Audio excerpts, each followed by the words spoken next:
Hello नमस्कार दर्शकों, ये रिश्ता क्या कहलाता है में आप सभी का स्वागत है। मैं लाई हूँ आज का एपिसोड जहाँ पे हम देखेंगे कि अरमान जो है वो रो रहा है। वो बोल रहा है कि अभिराज मुझे तुम्हें सच्चाई बतानी पड़ेगी, लेकिन मैं शायद अपने आप मुँह से नहीं बता सकता, इसलिए मैं ये लेटर लिख रहा हूँ। मुझे माफ़ करो, ये सच्चाई तुम्हें देर से पता चलेगी। तुम जिसको अपना बीएसपी समझ रहे हो, एक्चुअली वो अपना बीएसपी है ही नहीं, वो तो दक्ष है। वो रूही और रोहित का बेटा है। हमारा बच्चा तो कब का गुजर चुका है इस दुनिया में आने से पहले ही। मुझे पता है ये सच जब तुम्हें पता चलेगा तुम मुझसे और नफरत करोगी, लेकिन मैं वो टाइम क्या करता। मैं मजबूर था, मैं तुम्हारी और भी हालत ख़राब नहीं देख सकता था, इसके लिए मैंने ऐसा कर दिया। प्लीज़ मुझे माफ़ कर देना अभीरा, मैं तुम्हारा गुनहगार हूँ, मुझे पता है, लेकिन मैं कैसे यह हिम्मत करके लिख रहा हूँ मुझे ही पता है। तभी देखते हैं कि अरमान के कमरे में पीछे से दादी सा आती हैं और वह उसके कंधे पे हाथ रख देती हैं। और यहाँ पे अरमान शॉक हो जाता है, उसे लगता है कहीं उसकी बात किसी ने सुन तो नहीं ली। फिर अरमान जो होता है वो तुरंत खड़ा होकर देखता है कि वो दादी सा रहती। दादी सा बोलती है कि क्या हुआ अरमान, मैं तो ये शगुन की थाली लाई थी उस लड़की के लिए, आज जरम कर्म की पूजा के लिए। तभी यहाँ पे हम देखते हैं कि यहाँ पे कियारा जो होती है उस शीरा से कहती कि क्या तुम बता सकती हो अभीर कहाँ मिलेगा। यहाँ पे क्रिश मना कर देता है कि तुम्हें अभी भी अभीर से मिलना है, तुम पागल क्रेजी फ़ैन हो। यहाँ पे कियारा बोलती मैं अपने लिए नहीं, अभीरा भाभी के लिए कह रही हूँ। वो बहुत ही अच्छी, उन्होंने कहा था अगर तुम्हें पता चले अभीर कहाँ है तो प्लीज़ मुझे बता देना। फिर उसके बाद क्रिश बोलता है कि हाँ भाभी बहुत ही अच्छी इंसान है और तुम्हें पता है ना वो बहुत ही प्यार करती है अपने भाई से, चाहती उनका भाई मिल जाए, तो प्लीज़ तुम ही उनकी हेल्प कर सकती हो। यहाँ पे शेरा कहती अब मुझे समझा कि अभीर ऐसा क्यों है। एक्चुअली वो बहुत ही अच्छा है, लेकिन फैमिली जो है ना उसका टफिक्स्ट टॉपिक है, इसलिए फैमिली के नाम से ना वो चिढ़ जाता है। उसने इतना कुछ सफ़र किया है, इसलिए उसको इस चीज़ में आने में थोड़ा टाइम लगेगा। यहाँ पे दादी से अरमान को कहती है मुझे सब पता है तुम क्यों रो रहे हो। वो लड़की अपने भाई की वजह से रो रही हो, तुम उस लड़की की वजह से रो रहे हो। तुम इस लड़की को ज़रा भी दर्द नहीं देखना चाहते हो और ज़रा भी दर्द में नहीं होना चाहते, इसलिए तुम रो रहे हो। मुझे सब पता है अरमान, और ये अच्छा यही होगा कि वो लड़का दूर ही रहे अपने परिवार से। यहाँ पे अरमान कहता है दादी साहब कैसी बातें कर रहे हो, तो अभीरा का भाई है। यहाँ पे दादी साहब कहती है वो सिर्फ नाम का भाई है, काम का तो नहीं है ना। तुम देख रहे हो रूही भी उससे रिश्ता नहीं रखना चाहती। मैं तो कहती हूँ मनीष जी और ये लड़की को पल्ले झाड़ लेना चाहिए उस लड़के से। वो लड़का इतना बदतमीज, इतना खून खराबा करता है, इतना चिल्लाता है, और ये अपने घर पर अगर आ गया तो एकदम अलग हंगामा मचाएगा। उस लड़की से रिश्ता मतलब हम लोगों से रिश्ता, हम लोग की ज़िंदगी में आना। और तुम क्या चाहते हो तुम्हारे बेटे के ज़िंदगी में ऐसे आदमी की परछाई भी पड़े। तभी वहाँ पे अभीरा आके बात सुन लेती है और यहाँ पे दादी सा और अरमान एकदम से शॉक हो जाते हैं। अभीरा वहाँ पे कहती है दादी सा वो मेरा भाई है और वो मेरे बच्चे का मामा भी है। मैं चाहती हूँ कि वो बहुत ही अच्छा मामा बनेगा और मामा भांजे का ड्यू बहुत अच्छा रहेगा।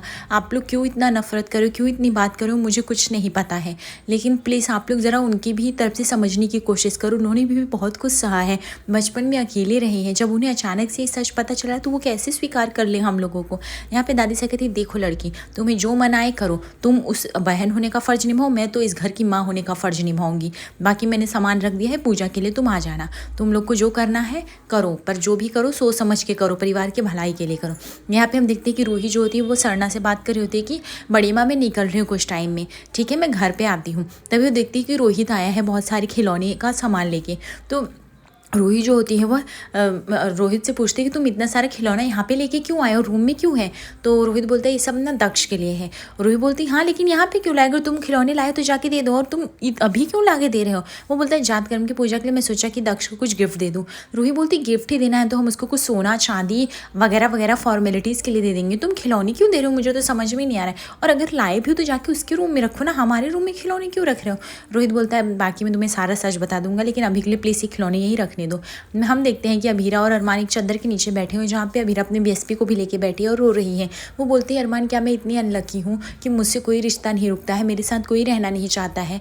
पहले तो पापा का प्यार नहीं मिला, फिर माँ मिली तो वो चल बसी, उसके बाद भाई मुझे नहीं अपनाना चाहता, रूही मुझे बहन नहीं मानना चाहती, मैं तो पूरी अकेली हो गई हूँ, कोई मुझसे प्यार ही नहीं करता है। ऐसा लगता है मैं बहुत ही अनलकी हूँ, मैं किसी की फैमिली किसी की लाइफ बन ही नहीं सकती हूँ। अरमान बोलता है ऐसा बिल्कुल भी नहीं, तुम हो ना, तुम मेरा प्यार हो, मेरी ज़िंदगी हो, मेरी सब कुछ हो, तुम्हारे बिना तो मेरा एक पल भी नहीं हो सकता है।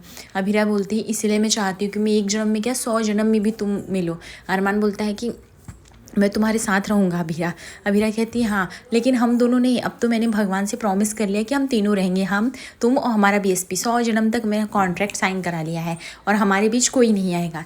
ये सुनकर थोड़ा सा अरमान को शौक लगता है कि अभीरा को जब पता चलेगा बीएसपी के बारे में तब तो पूरी तरह से टूट ही जाएगी। यहाँ पर अभीरा बोलती है कि वैसे इस फैमिली वालों ने भी तो मुझसे नफरत किया, लेकिन मैंने तो अपना 100% दिया है ना, तो मैं अपने भाई को कैसे छोड़ दूँ। मैं चाहती हूँ कि मैं उसे घर पर लेके आऊँ, मनाऊँ, लेकिन कोई मेरी तरफ हाथ ही नहीं बढ़ाता है। मैं पूरी तरह से थक चुकी हूँ अरमान, मैं बहुत बुरी हूँ क्या? मेरे साथ कोई क्यों नहीं रहना चाहता है? मैं तो सबको अपनी फैमिली बनाना चाहती हूँ। अरमान बोलता है कि बस करो अभीरा, रो मत। तभी अरमान सोचता है कि अब मैं कैसे वो बच्चे की सच्चाई बताएगा अभीरा को, जहाँ पे अभीरा इतने सपने सजा ली है कि 100 जन्म तक वो बीएसपी के साथ रखेगी। उसके बाद अभीरा बोलती है कि अच्छा ठीक है, कोई बात नहीं अरमान, अभी मुझे निकलना होगा, भाई का एक कॉन्सर्ट है।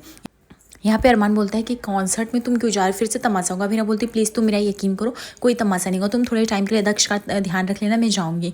वो सब लोगों के लिए मैंने इतने एफर्ट्स लिए हैं, वो तो मेरा खून का रिश्ता है, वो मेरा खुद का भाई, मैं उसके लिए एफर्ट्स कैसे नहीं लूँ, और तुम क्यों चाहते हो कि मैं नहीं जाऊँ? मैं जाना चाहती हूँ, और देखना आज पक्का उसको घर के पास लेके आऊँगी, और मानुसा भी बहुत खुश होंगे, प्लीज़ मुझे जाने दो। अरमान बोलता है ठीक है, लेकिन संभल के जाना। कल तो मैंने उससे बात करने की ट्राई की थी, लेकिन वो इतना गुस्से में किसी का बात नहीं सुनता है अभीरा, तो तुम देख लेना। यहाँ पे अभीरा बोलती है मैं अपने भाई के लिए बहुत तरस चुकी, जब मुझे पता चला वो मेरा भाई है तो मैं पीछे नहीं हट सकती हूँ अरमान, और थैंक यू, तुम मुझे हमेशा सपोर्ट करते हो, हमेशा मेरे लिए सोचते हो। अरमान बोलता है ठीक है, लेकिन तुम जाओ तो थोड़ा सा संभल के जाना, ठीक है? अभीरा बोलती ठीक है दक्ष यहाँ पे तुम ध्यान रखो, मैं जाती हूँ और फिर मैं थोड़ा सा जल्दी आ जाऊँगी। उसके बाद अभीरा जो होती है दक्ष को झूले में रख के चले जाती है। यहाँ पे अरमान सोचता है कि वो तो आज लेटर नहीं दे पाया अभीरा को, क्या करें? तो सोचता है कि चलो अभी ये शगुन की थाली में लेटर रख देता हूँ, अभीरा को जब लेटर मिलेगा तो खुद ही पढ़ लेगी, खुद ही उसको सारा सच्चाई पता चल जाएगा। इसलिए अरमान जाके वो लेटर जो होता है वो थाली में जाके छिपा देता है, ताकि ये सिर्फ अभीरा को ही मिले।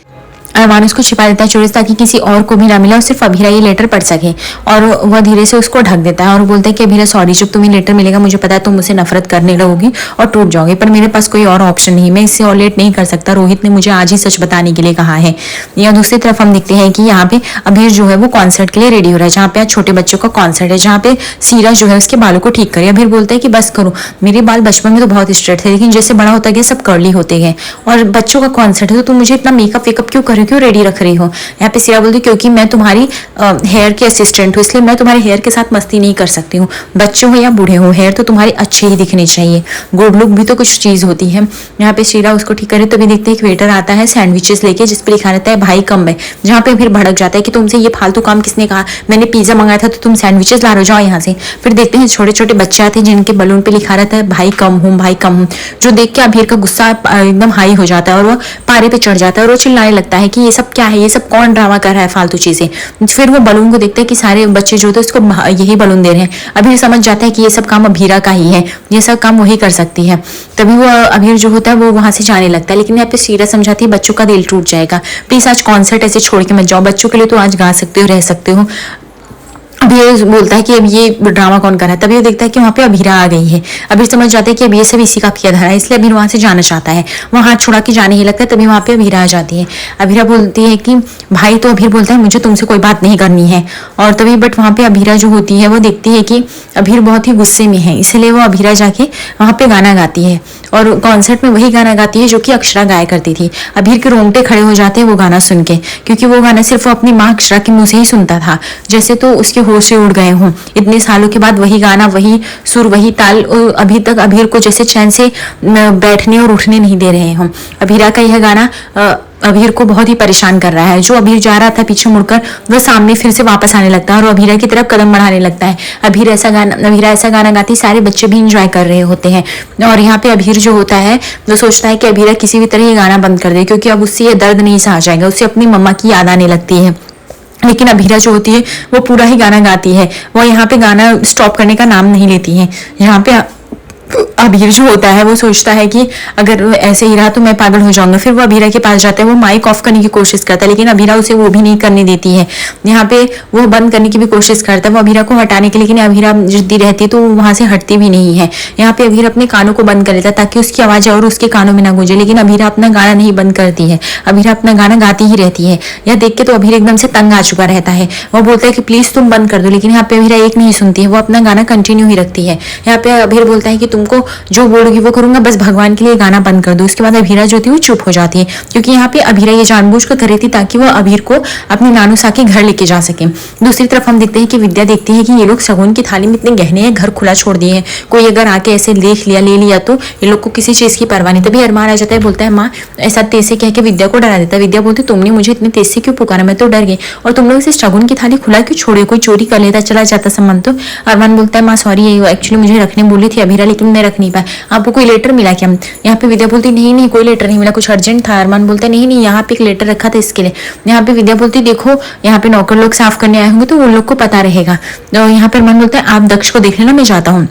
विद्या सोचती इतना कौन सा अर्जेंट लेटर है जिसकी वजह से भागा भागा फिर यहाँ पे रूही जो आती है तभी वो सुनती है कि यहाँ पे मनीष जी स्वर्ण सुलेखा सरप्राइज देने वाले हैं अभीर को। उनको लगता है कि अभीर आए, लेकिन उन लोग देखते हैं रूही आई है। यहाँ पे मनीष जी कहते हैं, स्वर्णा कहती है अच्छा हुआ रूही तुम आ गए, अभी आज अभीर भी आने वाला है तेरा भाई, हम चाहते हैं कि तू रिश्ते के लिए नई शुरुआत कर, अब उसे माफ कर दे जो भी हुआ है, अब खटास ज्यादा दिन अच्छी बात नहीं है, अभीर आ रहा है इसलिए हम लोग बहुत खुश हैं, हम लोग चाहते हैं तुम लोग का रीयूनियन हो जाए, फिर से एक साथ भाई बहन इस घर में खेलो कूदो। तभी हम देखते हैं कि सुलेखा कहती वो देखो अभीर आ गया है। यहाँ पे जैसे ही रूही पीछे मुड़कर देखती है अभीर को उसकी आंखों से आंसू आने लगते हैं। वो बचपन के सारे मोमेंट को याद करने लगती है, कैसे वो अपने भाई के साथ खेलती कूदती थी और कैसे एक गलतफहमी की वजह से उसने अपने भाई से रिश्ता तोड़ लिया। तभी यहाँ पे मनीष जी उसका हाथ पकड़ के लेके आते हैं रूही को, क्योंकि रूही आना नहीं चाहती है। यहाँ पे रूही को लेके आते सामने खड़ा कर देते हैं अभीर के। तभी यहाँ पे हम दूसरी तरफ देखते हैं कि अरमान जो लेटर के लिए ढूंढ पागल सा हो गया, वो लेटर ढूंढ रहा है क्योंकि उसको डर है ये लेटर किसी को और हाथ में आ गया तो पूरा तहस नहस हो जाएगा, चौपट हो जाएगा। वो सारे नौकरों से जा के पूछ रहा है किसी ने वो लेटर देखा, सुबह कोई साफ सफाई करने आया था तब वो उसके बाद एक बताता है कि हाँ वो लेटर तो मैंने नीचे टेबल हॉल में रख दिया है, मुझे लगा कि काम की चीज़ है इसके लिए वहाँ उठा के रख दिया। जहाँ पे सुलेखा कहती है कि क्या अभीर मैं तुम्हें याद हूँ। यहाँ पे मनीष जी मजाक करते हुए कहते हैं कि तुम कैसे नहीं याद होगी, तुम्हारे बाल अभी भी काले हैं, वो मेहंदी का ही तो कमाल है, वरना तुम्हें अभीर कैसे भूल सकता है, अब भी भूलता तो हमें। यहाँ पे अभीरा कहती है आप जल्दी जल्दी आरती उतारो ना, लेट हो रहा है, भाई को भी तो अंदर आना है। यहाँ पे मनीष जी कहते हैं हाँ मैं तो तेरी बातों में ही फंस गया, भूल गया कि अभीर आया है, तेरी इतनी शरारतें हैं कि कुछ याद ही नहीं रहता। उसके बाद वो जो होते हैं आरती की थाली मंगाते हैं, मनीष जी बोलते हैं कि अभी मैं आरती उतारूंगा। यहाँ पे उसके बाद देखते हैं कि आरती उतारी जाती है अभीर की। उसके बाद अभीर को गुस्सा जो होता है आने लगता है तेजी से और वो क्या लोटे का पानी लेके उनका दिया बुझा देता है। ये देख के घर वाले एकदम शौक हो जाते हैं, रूही भी शौक हो जाती है अभीर का ये रूप देख के। उसके बाद देखते हैं कि अभीर जो होता है उस घर में पाँव रख के आगे बढ़ जाता है और यहाँ पे जो घर वाले जो होते हैं उनका मन तो जैसे पूरी तरह से टूट चुका होता है। यहाँ पे अरमान जो होता है जल्दी जल्दी दौड़ के जाता है, वो हॉल में से देखता है कि संजय के हाथ वो लेटर लग गया है। संजय सारे लेटर को देख रहा है तो वो भी लेटर खोलेगा। अरमान को डर है कहीं ये संजय ये पूरा लेटर खोल के पढ़ ना ले और परिवार में तमाशा ना कर दे, लेकिन अरमान उसको रोकना चाहता है इसलिए वो दौड़ के तेजी से उनके पास जा रहा होता है। और देखते हैं कि संजय के हाथ लेटर लग चुका है लेकिन वो खोल पाएगा कि नहीं। तभी अरमान जो होता है वो देखता है कि संजय तो पढ़ना भी स्टार्ट कर दिया है और अरमान का जो होता है वह होश ही उड़ जाता है। यहाँ पे आज रात के एपिसोड में देखेंगे जहाँ पे अभीर जो है अभीरा से बदला लेगा और उसे सच्चाई बताएगा दक्ष का, जिससे इनके रिश्तों में कड़वाहट और तीखेपन की शुरुआत हो जाएगी। आगे एपिसोड पे बने रहिए और ऐसे ही बहुत सारे एपिसोड्स के लिए लाइक और सब्सक्राइब करिए। धन्यवाद। राधे राधे।